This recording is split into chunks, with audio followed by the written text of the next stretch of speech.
बच्चों question number 9th है। If the third term and ninth term of the AP is 4 and -8 respectively, which term of the of this AP is 0। हमें क्या करना है, बताना है कि कौन सी टर्म इस एपी की क्या होगी, 0 होगी। उसमें दे रखा है कि थर्ड टर्म 4 है और नाइन्थ टर्म कितनी है, -8 है। तो इसमें हम क्या लेट कर लेंगे, इसमें हमने लेट किया, let nth term will be 0, will be 0। जब nth टर्म 0 होगी तो हम उसको क्या लिख सकते हैं, देयरफॉर हम ये लिख सकते हैं ना, an is equal to 0। an हमारा क्या होगा, 0 होगा। ठीक है, अब n की किस वैल्यू के लिए ये 0 होगा वो चीज हमें फाइंड करनी होगी। तो सबसे पहले हम इधर आ जाते हैं, a3, ये a3 इज इक्वल टू 4 दे रखा है तो इसको सॉल्व करेंगे। यहाँ से a और d इन दोनों को सॉल्व करके हम निकालेंगे, जैसे ही क्वेश्चन नंबर 7th 8th में हमने फाइंड किया था।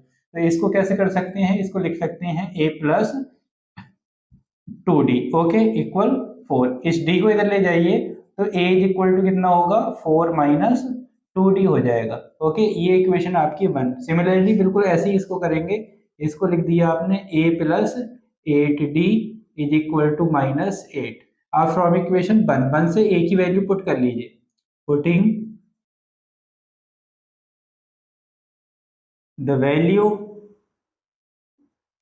ऑफ ए की वैल्यू यहाँ पर पुट करेंगे, कितनी है, 4 माइनस 2d और ये plus 8d is equal to -8। इस 4 को इधर ले जाएंगे और इस 8d में से 2d माइनस करेंगे तो ये आपको बचेगा 6d इज इक्वल टू, ये आपको बच्चों -8 और ये -4, ये 6d is equal to minus कितना हो गया, 12। ये d इसके डिवाइड में जाएगा तो d इज इक्वल टू कितना होगा, माइनस का 12/6। इससे इसको कट करेंगे तो d इज इक्वल टू कितना हो जाएगा, -2। तो d की वैल्यू यहाँ से हमने कितनी निकाल ली, -2। ये d की वैल्यू कहाँ लगा लीजिए, यहाँ पर लिख देंगे हम, putting d is equal to -2, d put कर दीजिए तो a is equal to 4 minus 2 into -2। Okay, minus और माइनस कितना, 4 प्लस का 4, ये आपका हो गया 8। ए की वैल्यू कितनी आ गई, 8 आपने निकाल ली। ये ए भी आ गया और डी भी आ गया। अब इस वाले इक्वेशन में आ जाइए, ए एन को क्या लिख सकते हैं हम, ए एन होता है a plus n minus 1 into d equal कितना हो जाएगा, 0 के। देखिए ए की वैल्यू कितनी है, 8, तो यहाँ पर लिख दिया आपने 8 प्लस एन माइनस 1 और डी की वैल्यू कितनी थी, -2, ये लिख दिया -2 इज इक्वल टू 0।